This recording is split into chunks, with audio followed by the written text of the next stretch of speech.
Captain Sarah Phoenix Martinez gripped the control stick of her F-16 Fighting Falcon as another wave of turbulence shook the aircraft.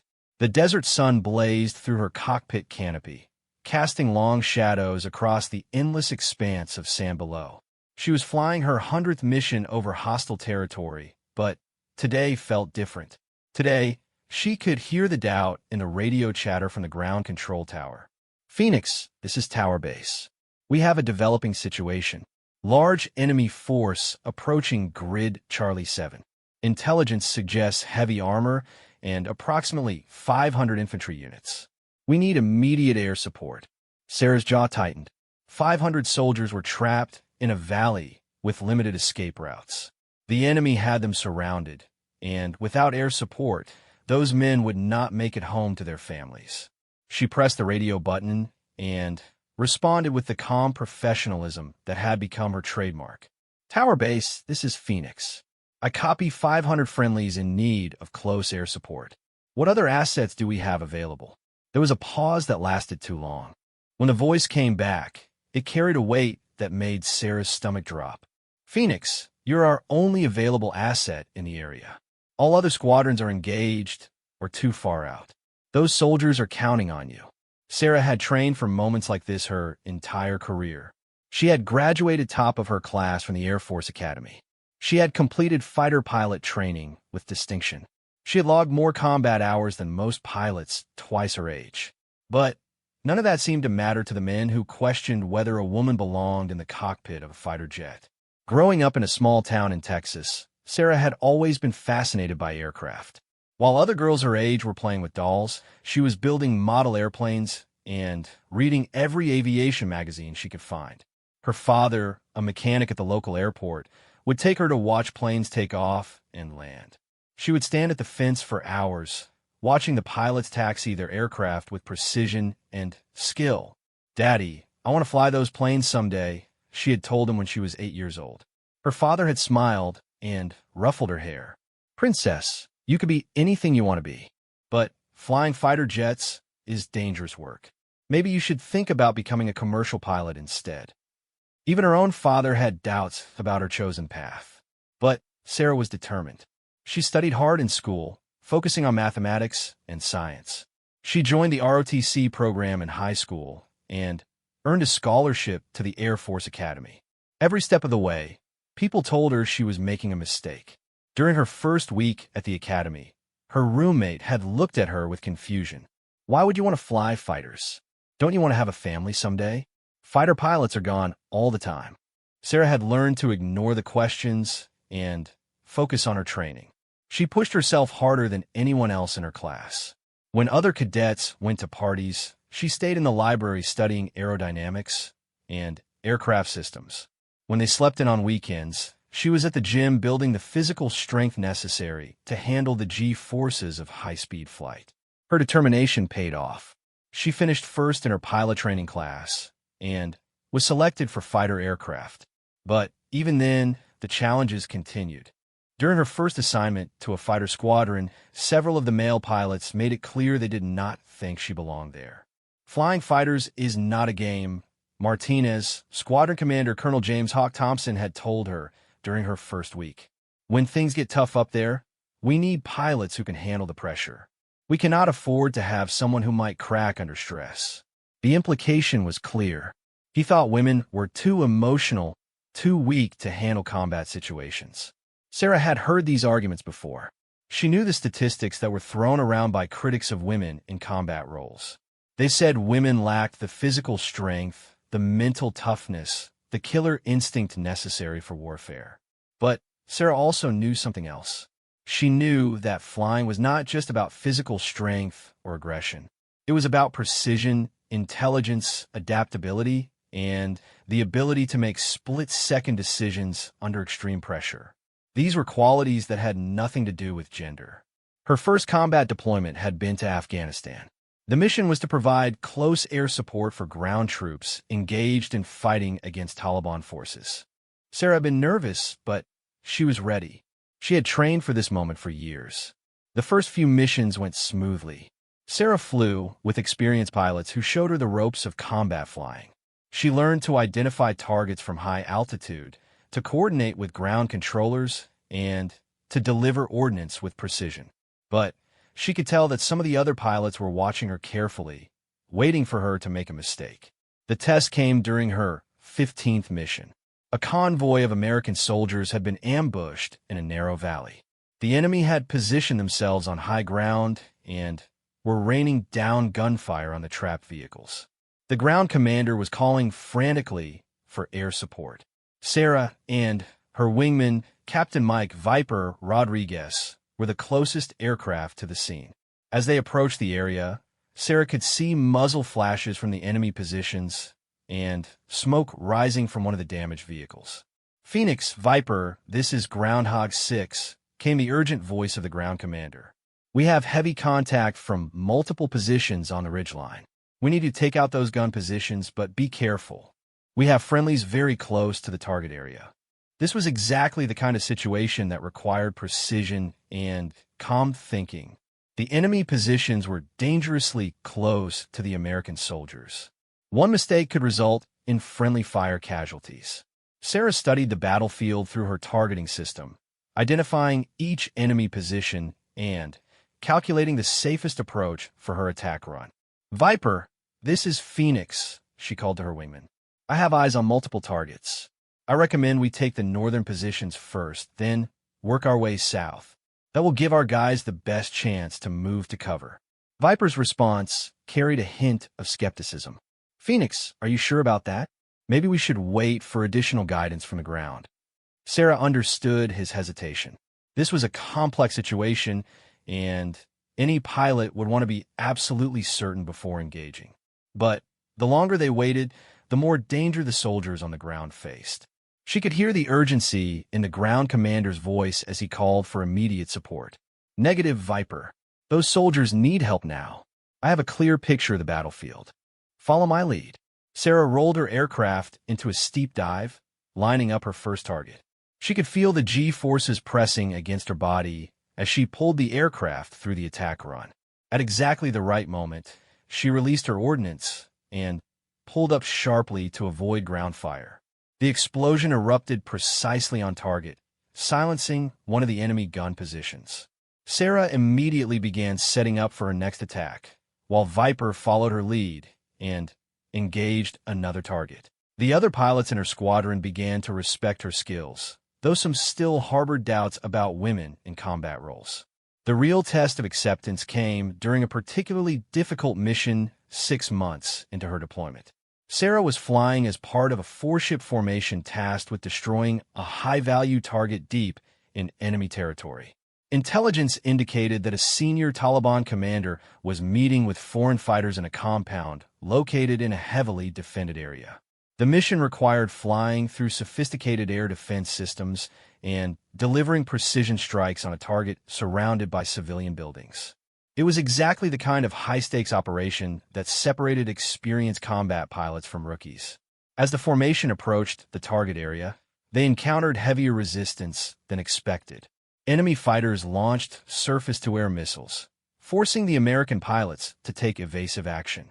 One of the pilots, a veteran named Captain Steve Bulldog Patterson, took a hit to his aircraft's hydraulic system. "Mayday, mayday, this is Bulldog. I have major system failures. I need to return to base immediately," Patterson called over the radio.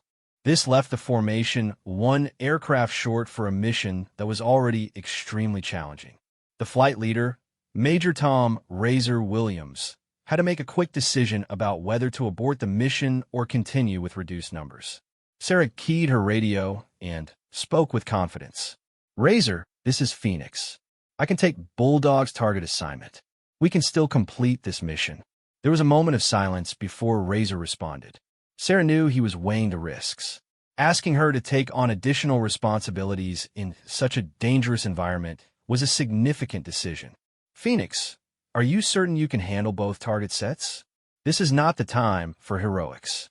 Sarah studied her displays, quickly calculating the timing and positioning required to engage both targets. It would be challenging, but it was definitely possible with careful planning and precise execution. "Affirmative, Razor. I have a clear picture of both targets. I can service them in sequence with a single attack run if we adjust our approach angle. Razor made his decision. Copy, Phoenix. You are clear to engage both targets. All aircraft, follow Phoenix's lead on the attack sequence. This was a moment Sarah had never imagined. She was being asked to lead an attack on a critical target, with experienced pilots following her direction. The weight of responsibility was enormous, but she felt ready for the challenge. Sarah calculated the optimal approach, taking into account wind conditions, target location, and the need to avoid civilian casualties. She communicated her plan clearly to the other pilots, ensuring everyone understood their role in the coordinated attack. As they began their attack run, Sarah focused intensely on her targeting system. She had to deliver her ordnance on 2 separate buildings within a matter of seconds, requiring precise timing and exceptional flying skills. The margin for error was virtually zero. The first target came into her crosshairs exactly as planned.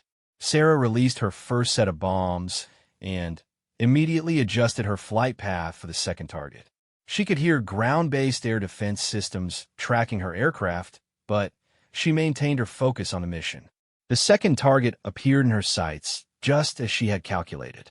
Sarah released her remaining ordnance and pulled into a sharp climbing turn to evade enemy fire. Behind her, she could see both targets erupting in precise explosions that destroyed the buildings while leaving nearby civilian structures untouched. Outstanding work, Phoenix, came Razor's voice over the radio. Direct hits on both targets.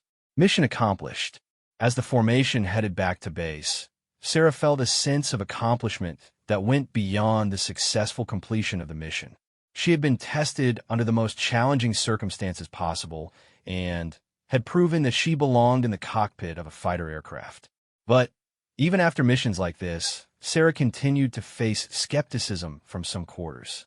During briefings, she would sometimes catch other pilots exchanging glances when she offered tactical suggestions. In the officers' club, conversations would sometimes stop when she approached a table full of male pilots. The most frustrating part was that the doubt never seemed to go away completely. No matter how many successful missions she flew, there were always people who questioned whether women could handle the physical and mental demands of combat flying. Sarah's squadron commander, Colonel Thompson, had gradually warmed to her presence, but she could tell he still harbored reservations. During her mid-deployment performance review, he had been honest about his concerns. "Martinez, I cannot argue with your performance," he had said. "Your flying skills are excellent, and you have shown good judgment in combat situations. But I still worry about the long-term implications of women in fighter squadrons. Combat is unpredictable, and there may come a time when physical strength makes the difference between life and death." Sarah had respectfully disagreed. "Sir, with respect, modern fighter aircraft are not about physical strength. They are about systems management, situational awareness, and decision-making under pressure. The pilot who thinks the fastest and most accurately is the one who survives, regardless of gender." But she knew that changing minds would take time. Some people would never accept women in combat roles, no matter how much evidence contradicted their beliefs. Sarah had learned to focus on her own performance and let her actions speak for themselves. Now, flying over the desert toward 500 trapped soldiers, Sarah faced perhaps the greatest test of her career. The lives of those men depended on her skills as a pilot and her ability to deliver effective close air support in a complex tactical environment. She checked her fuel levels and weapon systems. Everything was functioning perfectly. Her aircraft carried a full load of precision-guided munitions designed for close air support missions. She had trained for scenarios exactly like this hundreds of times in simulation and live-fire exercises. But this was different. This was real, and the stakes could not be higher. 500 soldiers were counting on her to save their lives. Their families back home were counting on her to bring their loved ones back safely. The weight of that responsibility was enormous, but Sarah felt ready to carry it. As she flew toward the battlefield, Sarah reflected on the long journey that had brought her to this moment.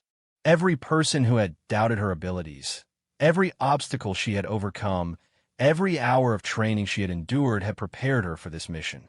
She thought about her father, who had supported her dreams even when he worried about the dangers she would face. She thought about her instructors at the Air Force Academy, who had pushed her to excel even when others questioned whether she belonged there. She thought about her fellow pilots, some of whom had become her strongest supporters despite their initial skepticism. Most of all, she thought about the soldiers on the ground who were depending on her. They did not care about her gender or the politics surrounding women in combat. They only cared about getting home alive. And Sarah was determined to make that happen. The radio crackled with an update from the ground controller. Phoenix, this is Tower Base. Latest intelligence indicates enemy forces have moved to within 500 meters of our ground units. Time is critical. How long until you reach the target area? Sarah checked her navigation display and calculated her remaining flight time. Tower Base, this is Phoenix. I am approximately 8 minutes from target area. Request detailed briefing on friendly positions and enemy disposition. Copy, Phoenix. Ground commander call sign is Steel 6. He will provide tactical briefing once you reach the area. Be advised, enemy has significant anti-aircraft capability. Recommend low-level approach to avoid detection.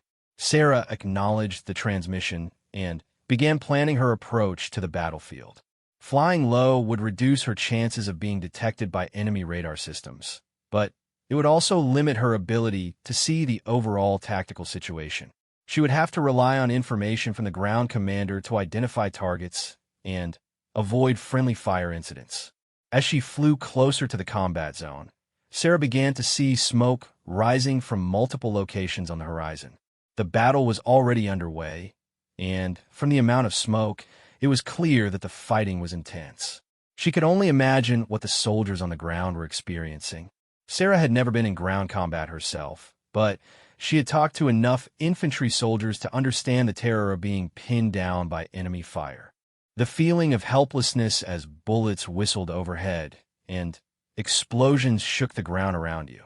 The desperate hope that air support would arrive before the enemy closed in for the kill.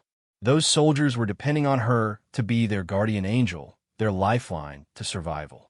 Sarah was determined not to let them down. She had trained her entire career for moments like this, and she was ready to put everything on the line to save their lives. The desert landscape below began to change as she approached the battle area. What had been empty sand dunes gave way to rocky outcroppings and narrow valleys that provided cover for both friendly and enemy forces. Sarah could see why this area had become a battleground. The terrain offered numerous positions for ambushes and defensive fighting. Her radio came alive with the voice of the ground commander, call sign Steel 6. The urgency in his voice was unmistakable. Phoenix, this is Steel 6. We have heavy contact from multiple directions. Enemy has us pinned down in a valley with limited egress routes. We need immediate close air support to break contact and withdraw to safety. Sarah keyed her radio and responded with the calm professionalism that had become her trademark under pressure.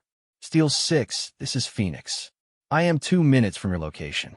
I need you to mark your positions and identify priority targets. What is your current tactical situation? The response came quickly, punctuated by the sound of gunfire in the background. Phoenix, we're taking fire from 3 main locations. Enemy positions on the north and south ridge lines, plus a reinforced position to our east. We have wounded that need immediate evacuation, but we cannot move under this volume of fire. Sarah could hear the desperation in Steel 6's voice, but she also heard the discipline of a professional soldier who was maintaining control of his unit under extreme pressure. These are the kind of men she had sworn to protect and serve, soldiers who put their lives on the line every day to defend their country and their fellow warriors. Steel 6, I copy 3 enemy positions.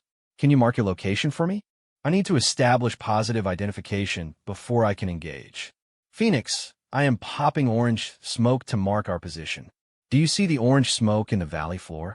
Sarah scanned the terrain below and quickly spotted the bright orange smoke rising from a cluster of rocks in the center of the valley. She could see muzzle flashes from positions on the surrounding ridgelines, confirming the locations of enemy forces. Steel 6, I have orange smoke in sight. I can see enemy positions on the ridgelines. I am setting up for my first attack run. Keep your heads down. This was the moment Sarah had trained for her entire career.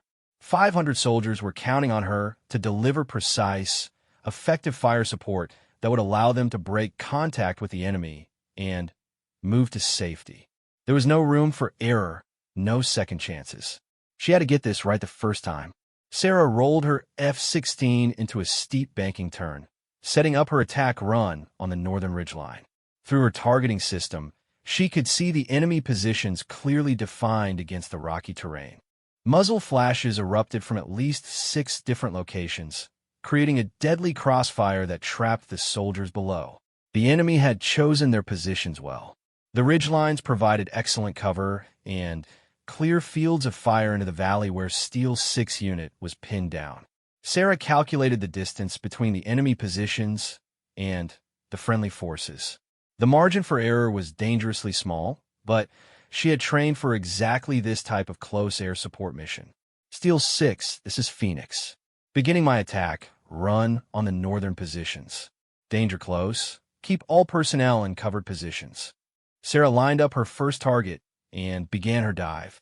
The F-16 responded instantly to her control inputs as she brought the aircraft into the optimal attack angle.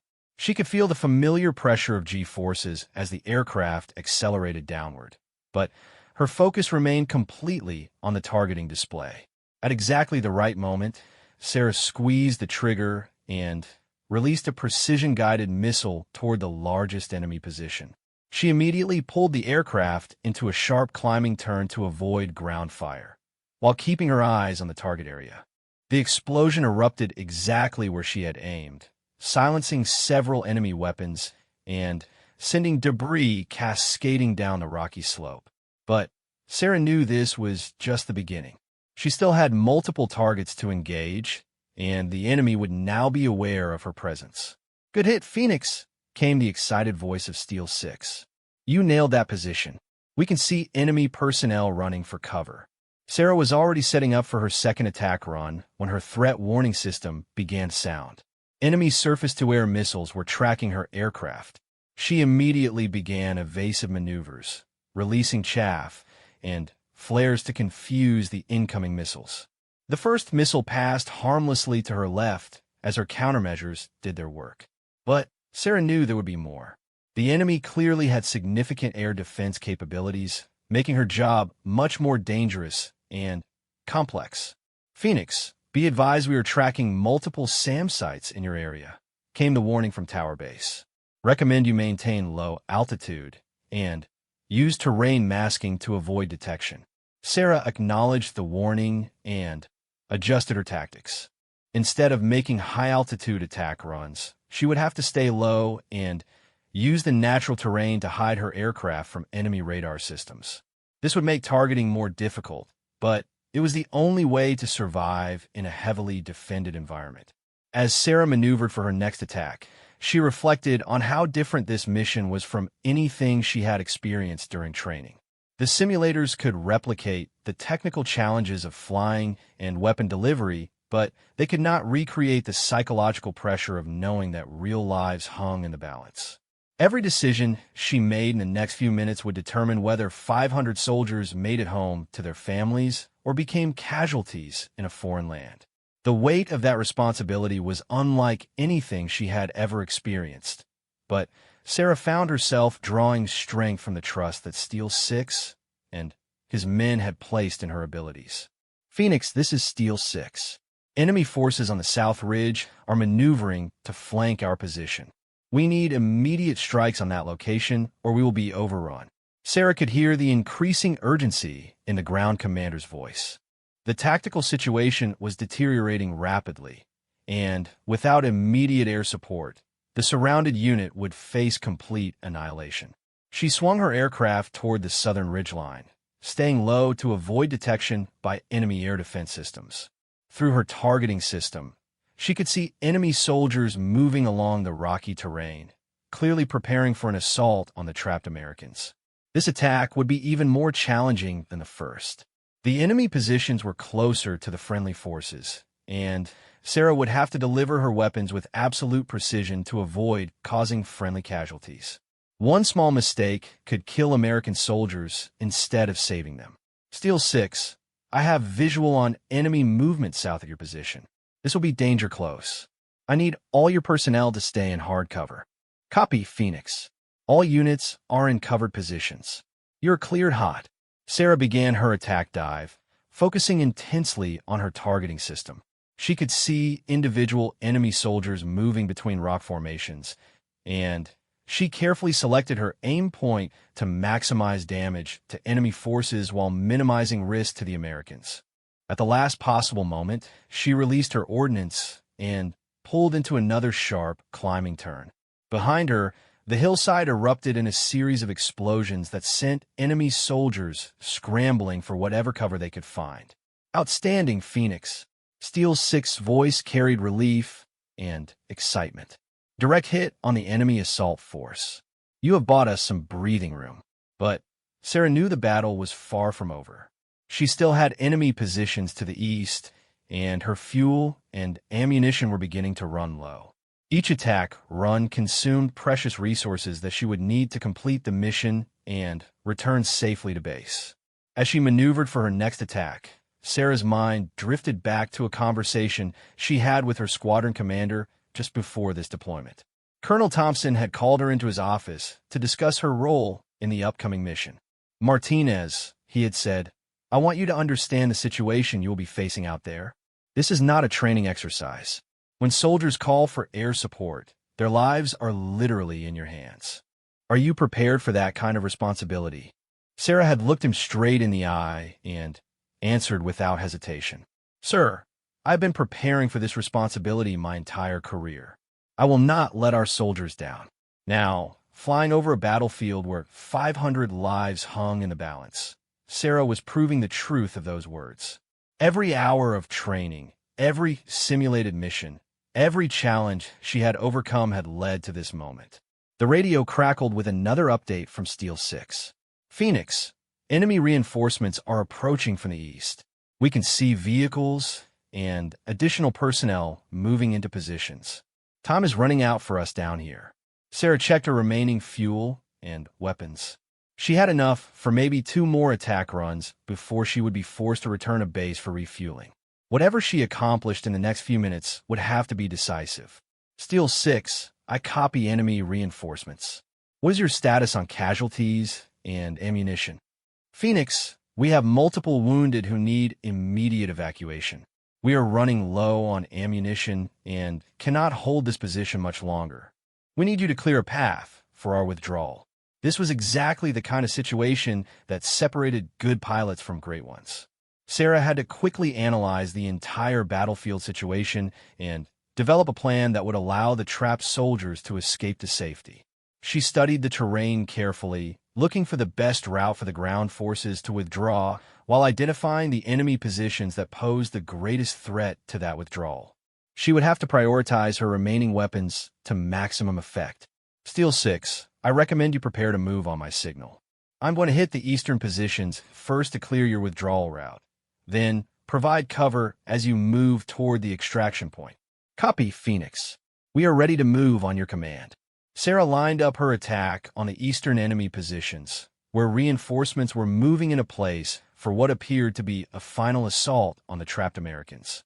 She could see enemy vehicles and heavy weapons that would make withdrawal impossible without air intervention. This attack run would be her most challenging yet. The targets were well dispersed and heavily defended. Sarah would have to hit multiple targets with surgical precision while avoiding an increasingly sophisticated air defense network. She began her attack dive, selecting her targets carefully. The first target was an enemy vehicle that appeared to be carrying heavy weapons. Sarah released a precision missile that struck the vehicle dead center, creating a massive explosion that eliminated both the vehicle and its crew. Immediately, she shifted her aim to a cluster of enemy positions that controlled the main withdrawal route. Her second missile impacted perfectly, scattering enemy forces and clearing the way for Steel 6 unit to move. "Excellent work, Phoenix," Steel 6 called out. "The withdrawal route is clear. We are beginning movement now." Sarah pulled out of her attack dive and established an orbit over the battlefield to provide overwatch as the soldiers moved toward safety. She could see the American forces moving quickly but carefully through the rocky terrain, carrying their wounded comrades and maintaining tactical discipline even under extreme pressure. But the enemy was not finished. As the Americans moved toward the extraction point, Sarah could see enemy forces regrouping and attempting to cut off the withdrawal route.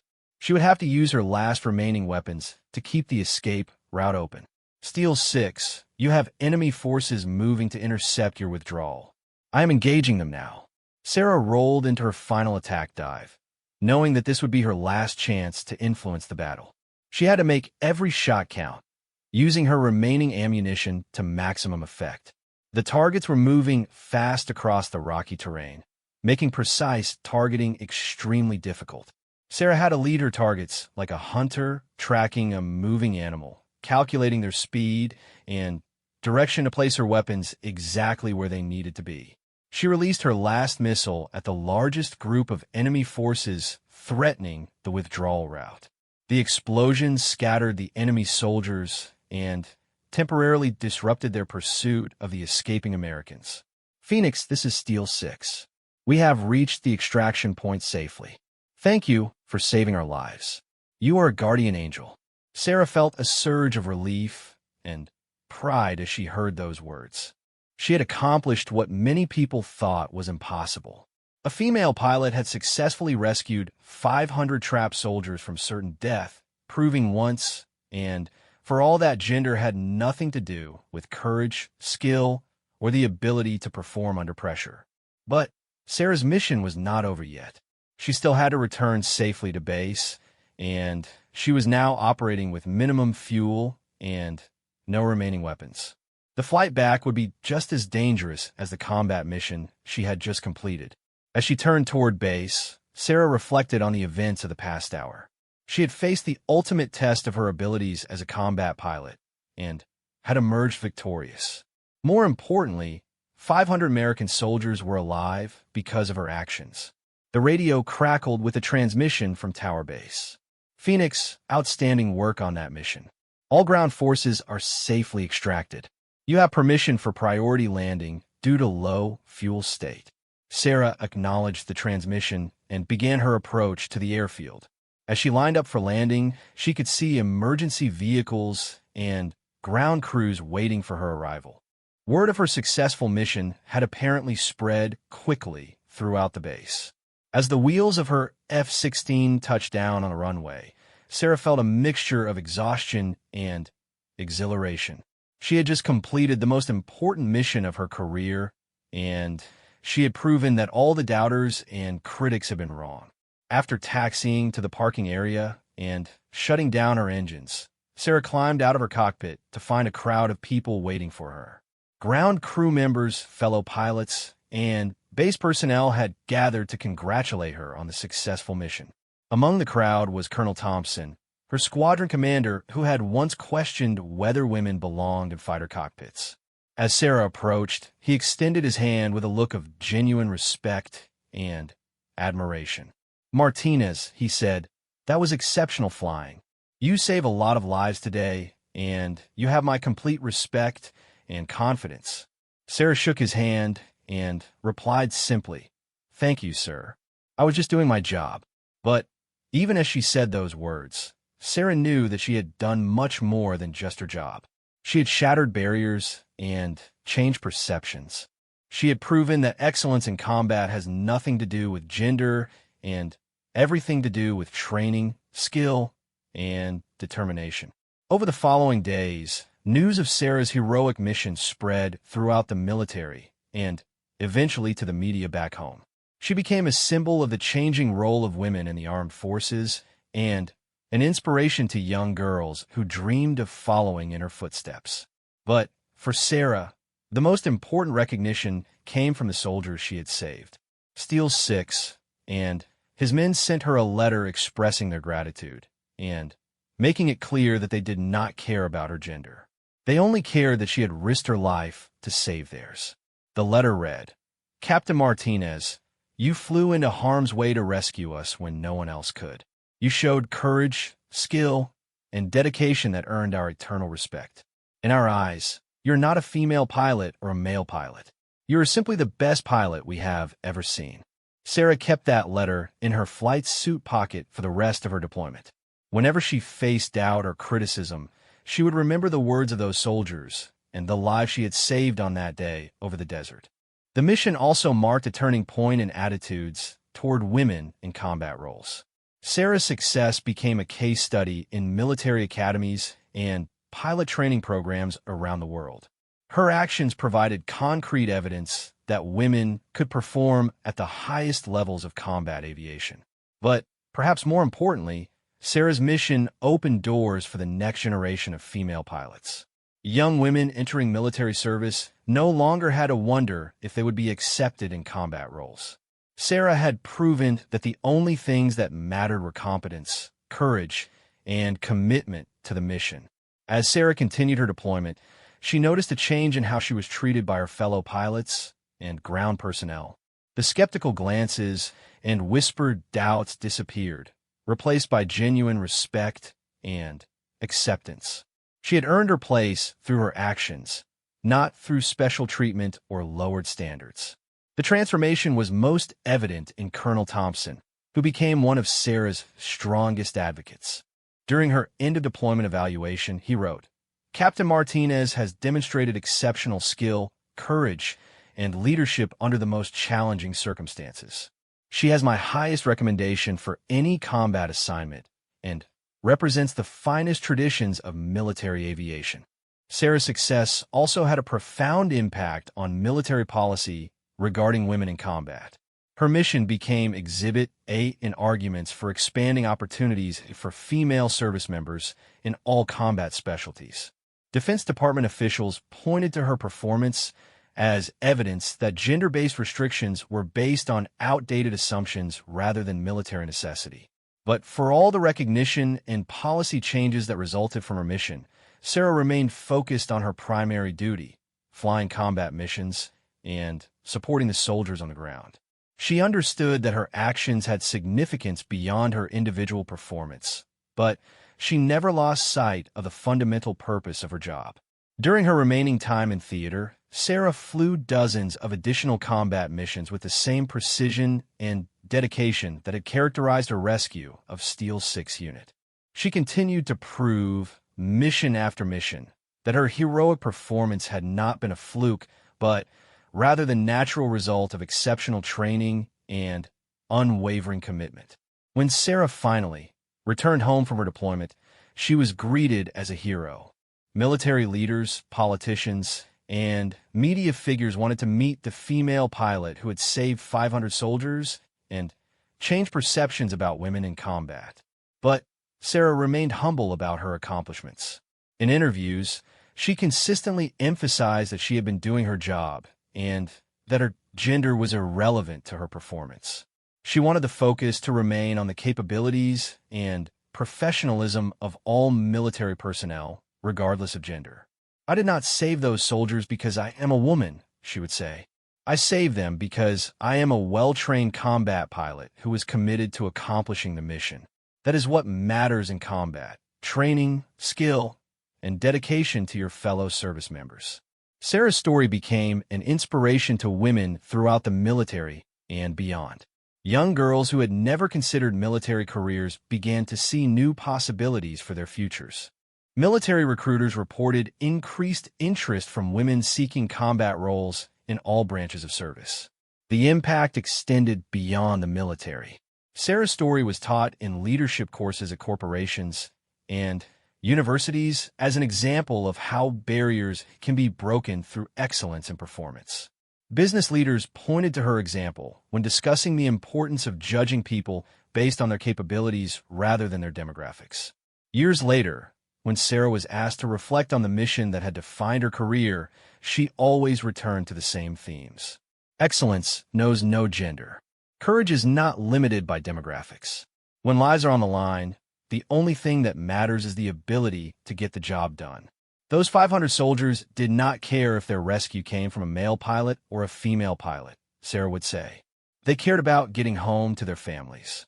My job was to make sure that happened, and I am proud that I was able to accomplish that mission successfully.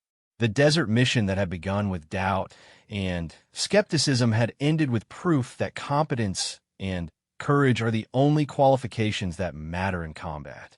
Sarah Martinez had not just saved 500 soldiers.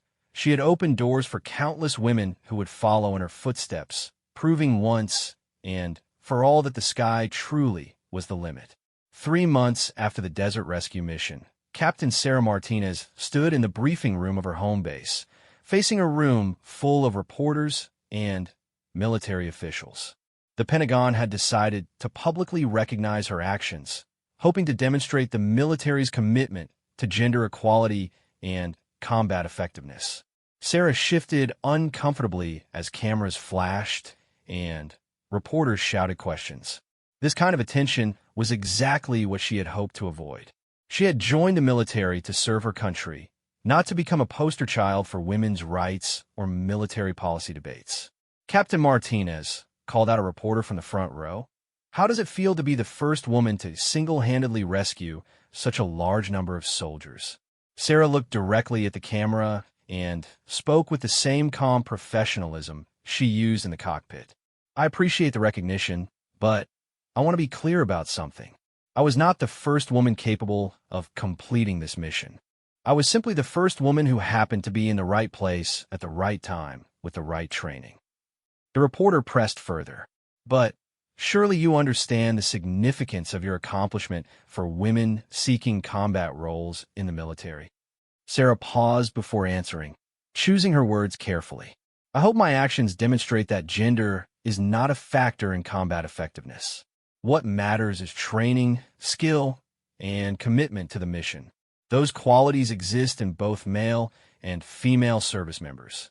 After the press conference, Sarah was approached by General Patricia Hayes, the highest-ranking woman in the Air Force. General Hayes had been following Sarah's career closely and wanted to discuss her future assignments. Captain Martinez, General Hayes said, "Your performance in theater has been exceptional. We are considering you for several high-profile positions that would help advance women's integration into combat roles. Are you interested in taking on a broader leadership role in this area?"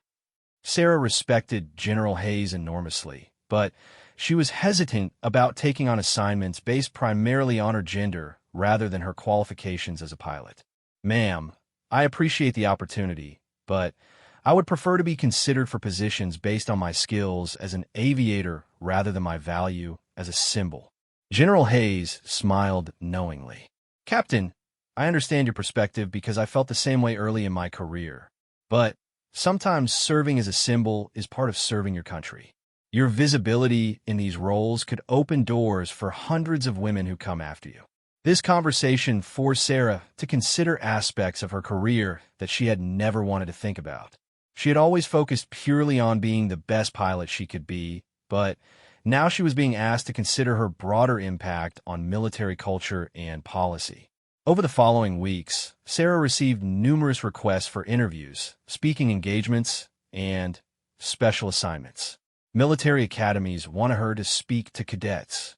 Aviation magazines wanted feature stories.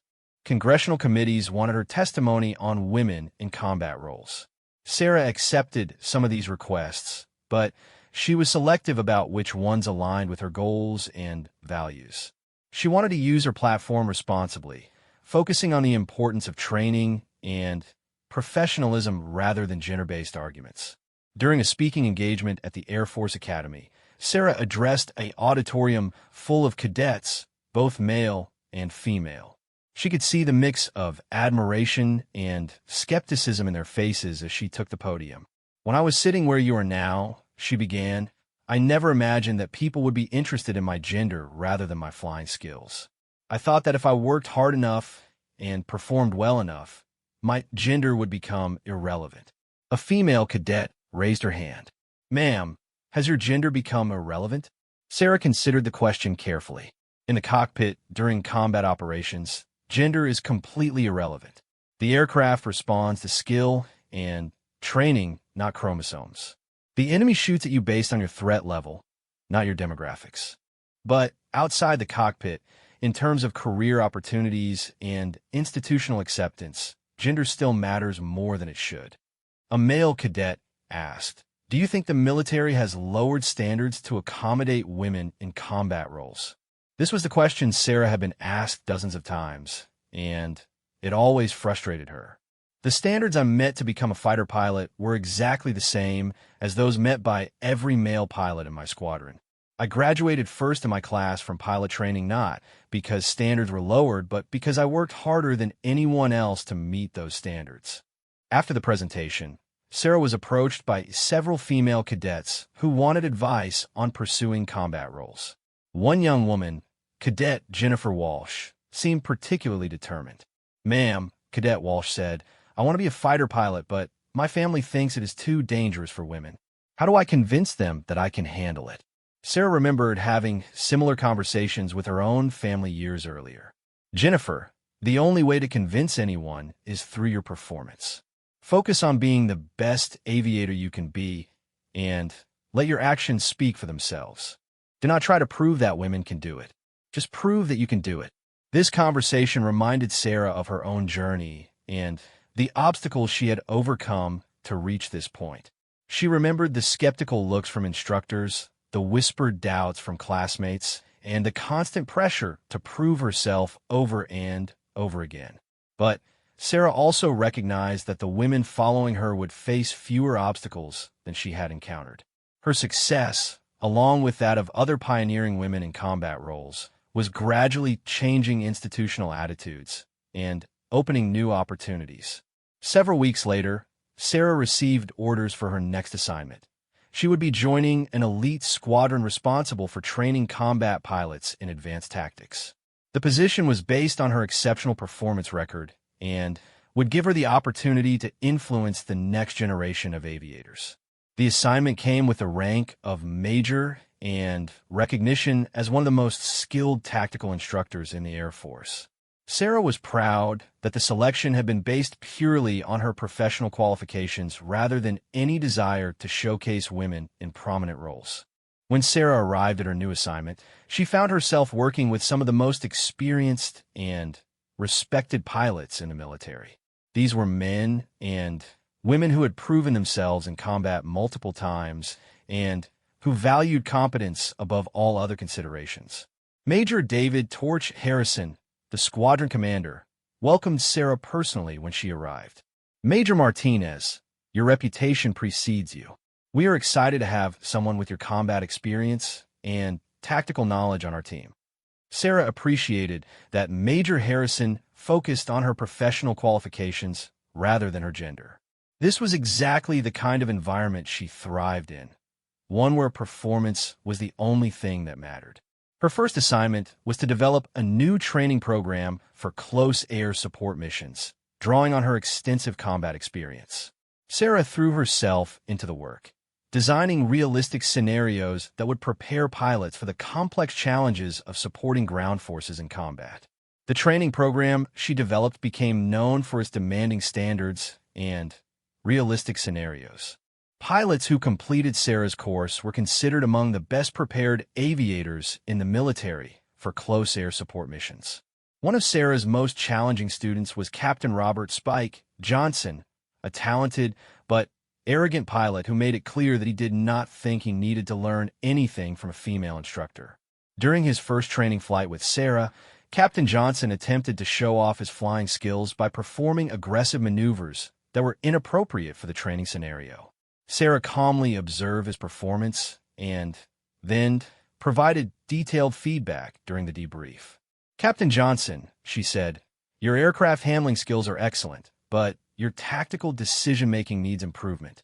In combat, showing off gets people killed. The soldiers on the ground need precise, professional support, not aerobatic displays." Johnson responded with barely concealed contempt. "Major, I've been flying fighters for 6 years. I think I understand combat tactics." Sarah looked at him steadily and replied, "Captain, I have flown over 200 combat missions and saved the lives of 500 soldiers in a single engagement. When you have that level of experience, we can discuss tactical philosophy. Until then, you are here to learn. Over the following weeks, Sarah worked patiently with Captain Johnson, gradually demonstrating the difference between flying skills and combat effectiveness. She showed him how to balance aggression with precision, how to manage complex tactical situations, and how to prioritize mission success over personal glory. The turning point came during a particularly challenging training scenario that simulated the rescue mission Sarah had flown in the desert. Captain Johnson found himself overwhelmed by the complexity of the situation and unable to complete the mission successfully. After the flight, Johnson approached Sarah with a new level of respect. "Major, I owe you an apology. I let my ego get in the way of learning from the best instructor I have ever worked with. Will you help me become a better pilot?" Sarah smiled and replied, "Captain, that is why I am here. Let's get back to work." This experience reminded Sarah why she had chosen to accept the instructor position. She could have continued flying combat missions, but teaching the next generation of pilots allowed her to multiply her impact many times over. Every pilot she trained would go on to support soldiers in combat, potentially saving hundreds or thousands of lives. Sarah's training programs became so respected that pilots from allied nations began requesting to attend her courses.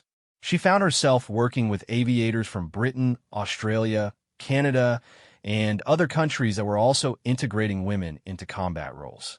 During one international training exercise, Sarah worked with Squadron Leader Emma Thompson from the Royal Air Force, one of the first British women to fly combat missions in fighter aircraft. The two pilots quickly developed a mutual respect based on their shared experiences breaking barriers in male-dominated fields. "Sarah," Emma said during a break between training flights, "how do you handle the constant pressure to represent all women in everything you do? Sometimes I feel like every mistake I make reflects poorly on every woman who wants to fly fighters." Sarah nodded in understanding. "Emma, I struggled with that pressure for years, but I finally realized that I cannot control what other people think about women in general based on my performance.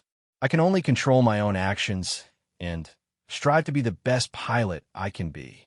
This conversation led to a broader discussion about the challenges faced by women pioneering new roles in military aviation. Both pilots agreed that the key to success was maintaining focus on professional excellence while refusing to be defined solely by their gender. As Sarah's reputation as an instructor grew, she was invited to speak at military conferences around the world. Her presentations focused on tactical innovation and training methodologies rather than gender issues, but her presence as a successful female combat pilot sent a powerful message to audiences. During one conference in Germany, a young Luftwaffe pilot asked Sarah about the future of women in combat aviation. "Major Martinez, do you think there will come a time when gender is no longer discussed in relation to combat roles?" Sarah thought for a moment before answering. "I believe that day is coming, but it will require continued excellence from women in these roles and continued open-mindedness from the institutions we serve. The goal is not to prove that women are as good as men at flying fighters. The goal is to prove that the best pilots, regardless of gender, should be the ones in the cockpits." Back at her home base, Sarah continued to refine her training programs and work with new classes of student pilots. She noticed that the dynamic in her classrooms was gradually changing. Male and female students worked together as equals, focusing on learning rather than on gender-based expectations or limitations.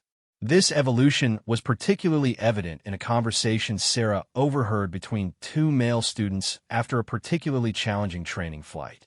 One pilot was struggling with a complex tactical scenario, and his classmate offered encouragement. "Do not worry about it, Mike," the student said. "Major Martinez struggled with similar concepts when she was learning. She told us that the key is persistent practice and learning from mistakes. If she can master this stuff well enough to save 500 soldiers, we can certainly learn it well enough to pass the course." Sarah smiled as she heard this conversation. The student was not comparing himself to a female instructor or making gender-based observations. He was simply learning from a skilled aviator who happened to be a woman. This was exactly the kind of environment Sarah had always hoped to create. As her assignment as an instructor continued, Sarah began to see the long-term impact of her work. Pilots who had completed her training programs were being deployed to combat zones around the world, where they were applying the lessons she had taught them to real-world situations. Major Harrison shared feedback from commanders in the field about pilots who had completed Sarah's programs. Martinez, he said, "We are getting outstanding reports from theater commanders about the performance of pilots who trained under your program. They're saying these aviators are the most tactically proficient and professionally confident they have ever worked with." This feedback was exactly what Sarah had hoped to achieve. She was not just training pilots. She was preparing warriors who would excel in the most demanding and dangerous situations they would ever face. Sarah's success as an instructor led to her selection for promotion to lieutenant colonel and assignment to a staff position at the Pentagon.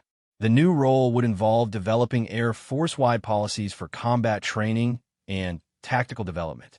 As she prepared to leave her instructor position, Sarah reflected on what she had accomplished over the past several years.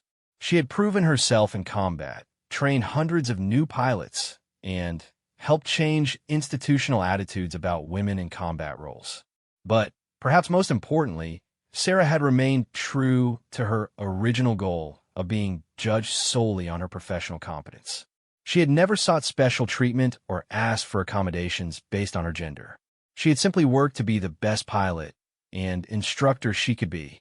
During her farewell ceremony, Major Harrison spoke about Sarah's contributions to the squadron and to military aviation in general. Lieutenant Colonel Martinez has set the standard for professional excellence and tactical innovation. Her gender was never a factor in her performance because she never allowed it to be. She succeeded because she was the best, not because she was a woman who was good enough. Sarah appreciated that assessment because it captured exactly how she wanted to be remembered, not as a pioneering woman who broke barriers, but as an exceptional aviator who happened to be female.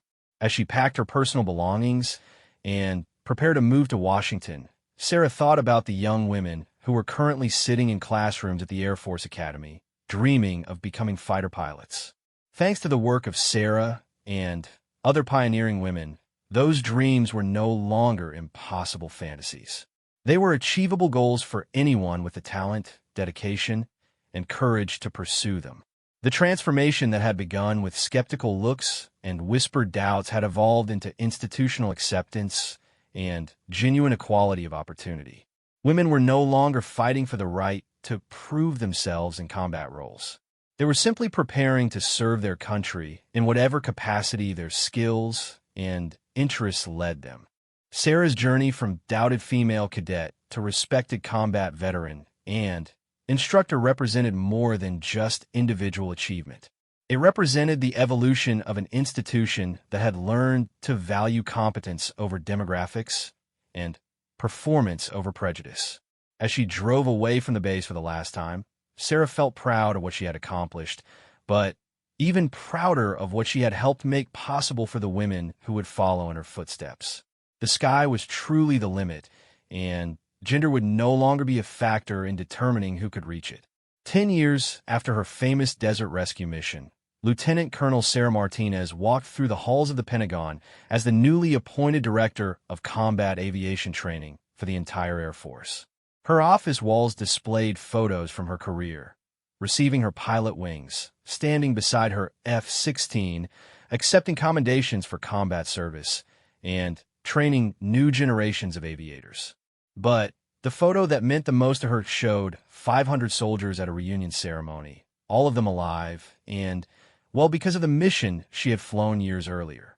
Many of those men had gone on to complete their military service and return to civilian life. Some had children who were now old enough to understand that Captain Sarah Martinez had saved their father's life.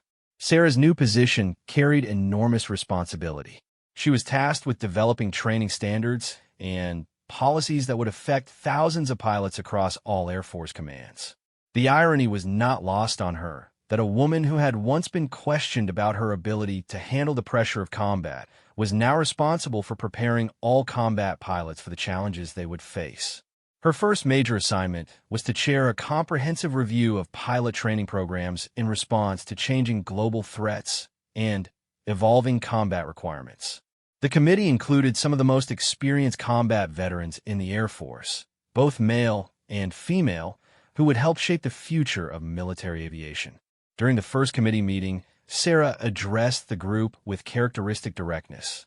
Ladies and gentlemen, our job is to ensure that every pilot who graduates from our training programs is prepared to excel in combat. We are not here to lower standards or make training easier. We are here to make training more effective and more relevant to the challenges our aviators will face in real combat situations. The committee's work took place against the backdrop of a military that had been transformed by decades of women serving successfully in combat roles. Female pilots now flew every type of aircraft in the Air Force inventory, from fighters to bombers to cargo planes. They served as squadron commanders, test pilots, and instructors. Gender had become largely irrelevant to assignment and advancement decisions. But Sarah knew that this transformation had not happened automatically. It was the result of exceptional performance by women like herself who had proven their capabilities under the most demanding circumstances. Every successful mission flown by a female pilot had contributed to changing attitudes and opening new opportunities. During her review of current training programs, Sarah was approached by Colonel Jennifer Walsh, the former cadet who had sought Sarah's advice years earlier. Jennifer had gone on to become a distinguished fighter pilot and was now serving as a squadron commander. "Ma'am," Jennifer said, "I wanted to thank you for the advice you gave me at the academy. You told me to focus on being the best aviator I could be rather than trying to prove that women could do it. That guidance shaped my entire career." Sarah smiled as she remembered the young cadet who had been worried about her family's concerns. "Jennifer, you proved yourself through your own hard work and dedication. I just reminded you that performance speaks louder than arguments." Colonel Walsh nodded. "That is exactly what I tell the young women in my squadron now. Several of them have mentioned that they were inspired to become pilots after learning about your desert rescue mission. You have influenced more careers than you probably realize." This conversation reminded Sarah of the ripple effects that individual actions could have across an entire institution. Her mission to save 500 soldiers had demonstrated that women could perform at the highest levels under extreme pressure. That demonstration had influenced policymakers, changed training programs, and inspired countless young women to pursue military aviation careers. As Sarah's committee continued its work, she was contacted by Dr. Rebecca Chun, a researcher from the War College who was conducting a study on the integration of women into combat roles. Dr. Chun wanted to interview Sarah about her experiences and their broader implications for military policy. "Lieutenant Colonel Martinez," Dr. Chun said during their interview, "your rescue mission has become a case study taught in military academies around the world. How do you feel about having your actions used as evidence in policy debates?" Sarah considered the question carefully. "Dr. Chun, I am honored that military leaders find my experiences useful in making policy decisions. But I want to be clear that my mission should not be seen as exceptional simply because it was performed by a woman.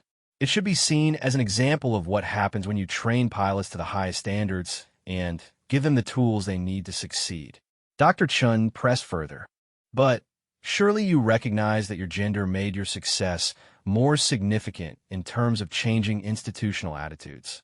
"Dr. Chun," Sarah replied, "my gender made my success more noticed, but not more significant. Male pilots have been performing similar rescues for decades, without anyone questioning whether their gender made them capable of handling the pressure. The fact that people were surprised by my performance says more about their assumptions than it does about my capabilities." This interview was typical of many conversations Sarah had with researchers, journalists, and policymakers who wanted to understand the role her mission had played in advancing women's integration into combat roles.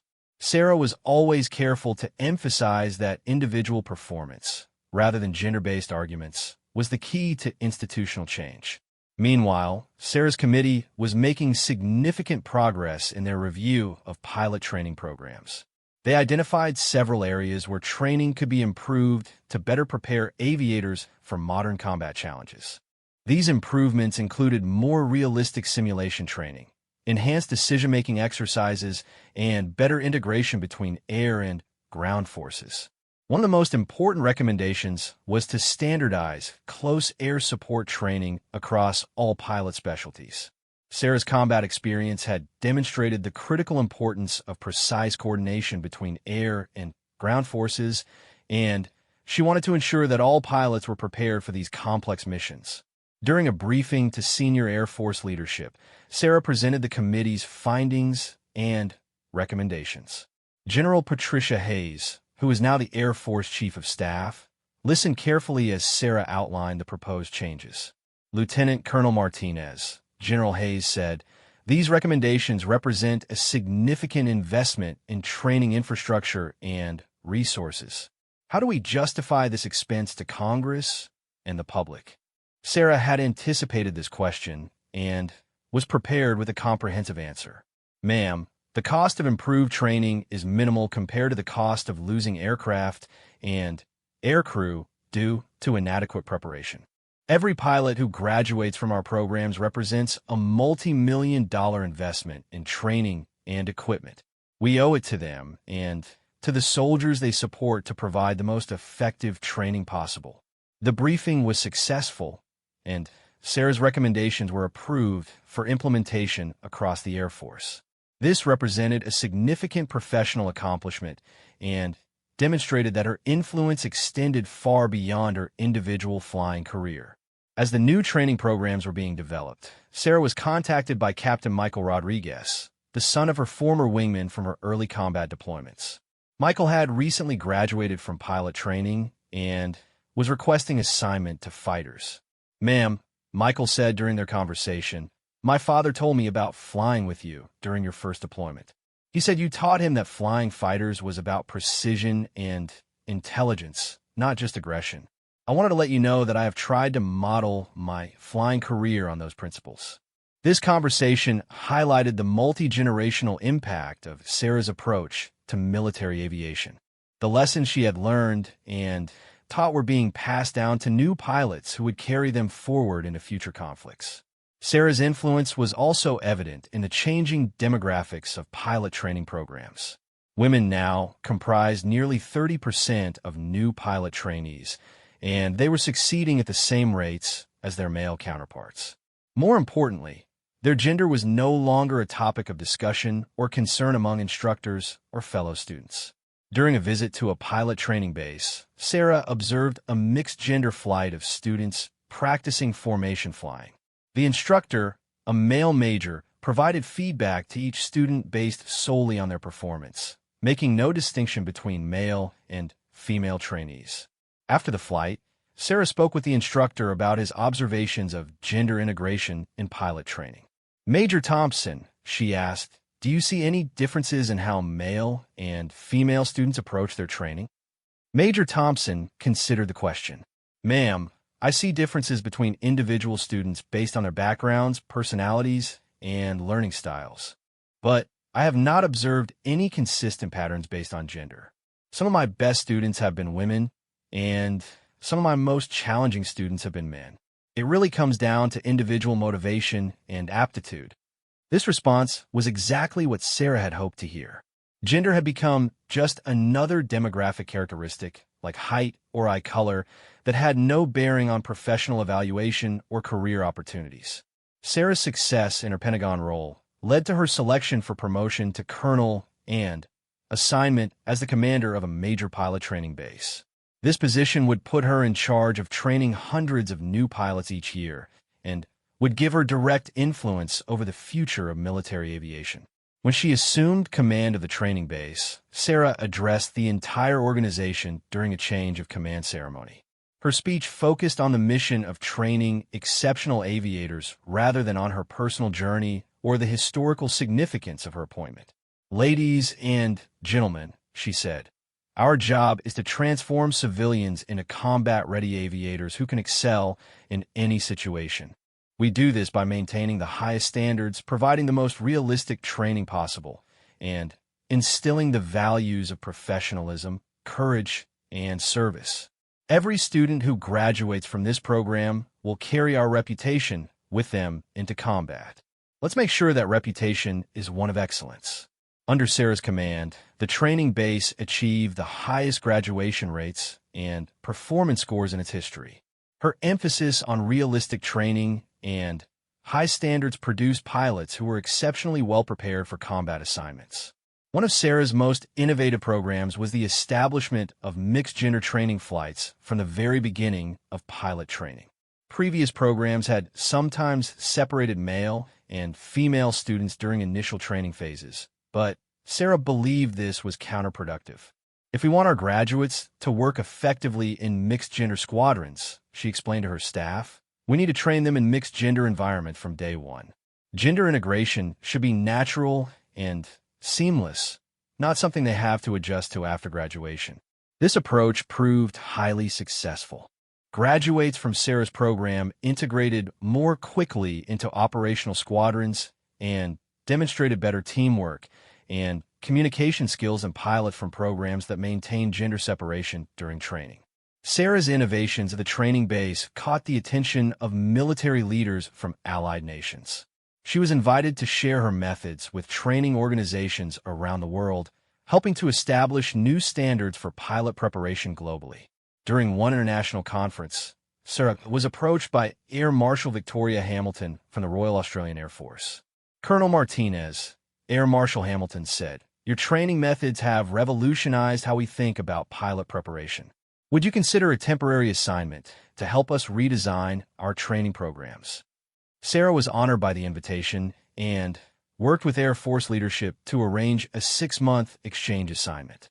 This opportunity allowed her to apply her training innovations in a different cultural and operational context while learning from international best practices.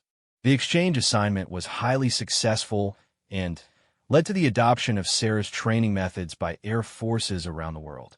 Her influence on military aviation had expanded beyond the United States to include allied nations that were facing similar challenges in preparing pilots for modern combat.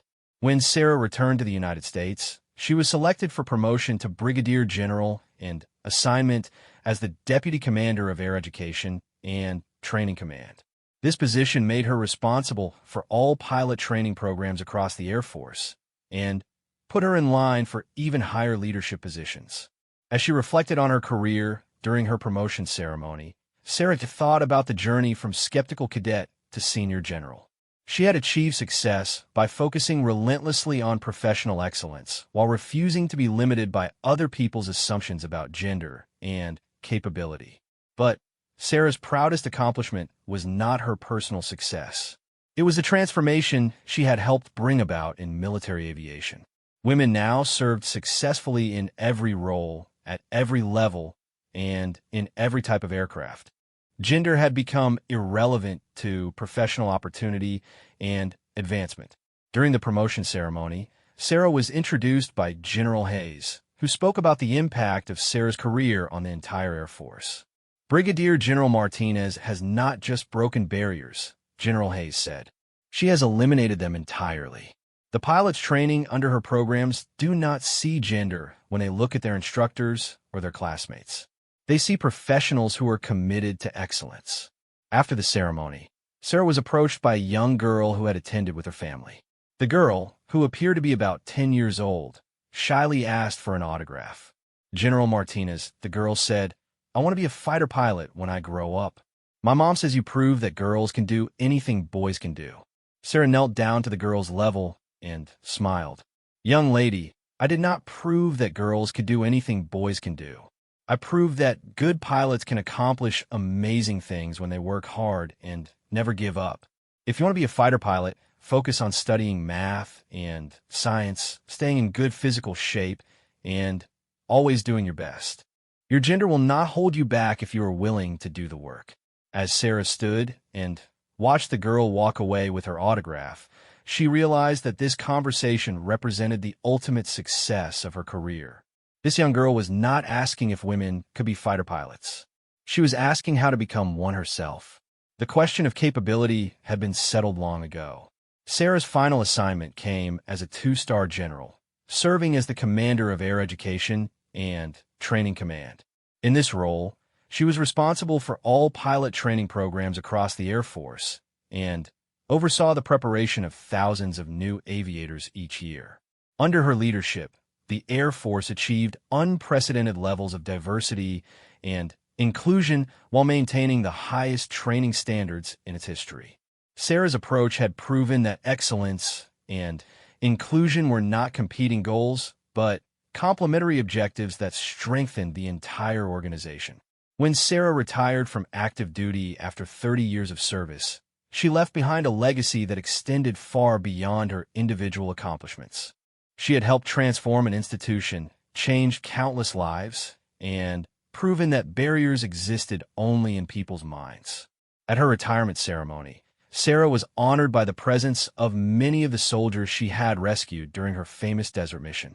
These men, now in their 40s and 50s, had traveled from across the country to thank the pilot who had saved their lives decades earlier. Steel 6, now a retired master sergeant, spoke on behalf of the group. "General Martinez," he said, "30 years ago you flew into harm's way to rescue 500 soldiers who were facing certain death. You did not save us because you wanted to prove something about women in combat.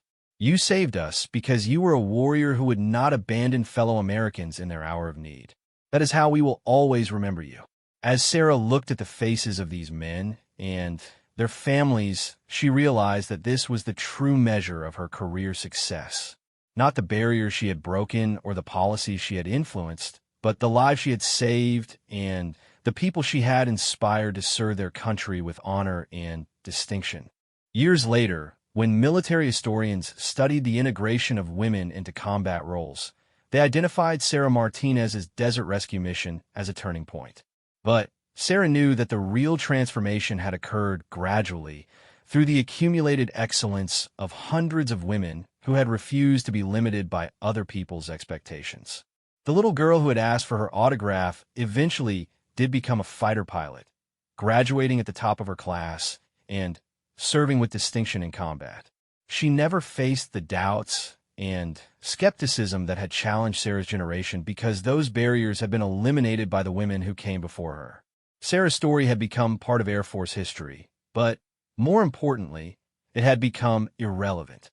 In a world where women routinely commanded squadrons, flew combat missions, and trained new generations of aviators, gender had finally become just another demographic characteristic that had no bearing on professional capability or opportunity.